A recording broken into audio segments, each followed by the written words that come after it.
Vous en avez pris l'habitude depuis la semaine dernière. Chaque soir, dans ce journal, un dossier en lien avec les élections municipales. Élections dont le premier tour est prévu dans un mois, le 23 mars. Direction ce soir Dinan, une sous-préfecture des Côtes-d'Armor, mais aussi une ville tournée vers l'Ille-et-Vilaine et le secteur de Saint-Malo.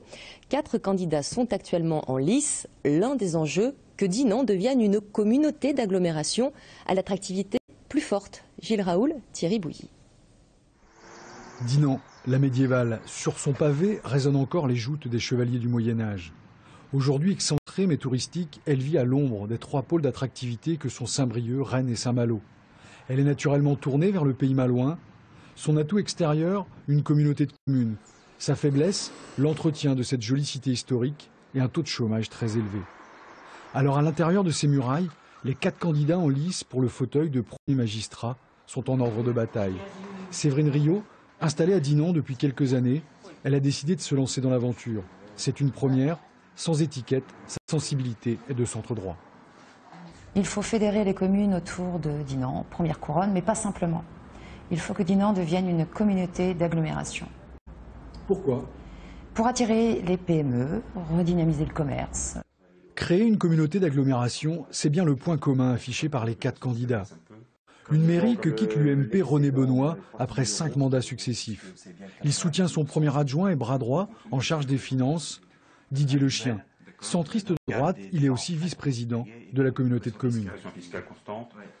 On n'a sans doute pas allé assez vite pour réaliser le Grand Dinan. Ceci étant, il y a des difficultés qu'il ne faut pas ignorer. Pour faire le Grand Dinan, il faut que les maires des communes voisines soient d'accord. S'ils ne sont pas d'accord, s'ils n'adhèrent pas au projet, eh bien, ce n'est pas possible de le faire. Et c'est la raison essentielle pour laquelle le Grand Dinan ne s'est pas encore fait. Face à lui, Didier Desrues, conseiller municipal issu lui aussi de la majorité et vice-président du développement économique à la communauté de communes. Il est le candidat de l'UMP et comme Didier Lechien, il emmène avec lui une douzaine de conseillers sortants. Pour cela, au cours de cette mandature, nous avons œuvré en faisant des réserves foncières pour accueillir les entreprises. Et nous avons commencé à communiquer sur une marque économique qui s'appelle Made in Dinan. Pour contrer ces 3 candidats, un poids lourd de la politique, l'ancien député PS de la circonscription, Jean Gobert. Tour à tour maire et vice-président du département, il conduit une liste qui rassemble la gauche. Dinan, il y a à peu près 10% de logements qui sont vides. Ça veut donc dire qu'il y a un problème.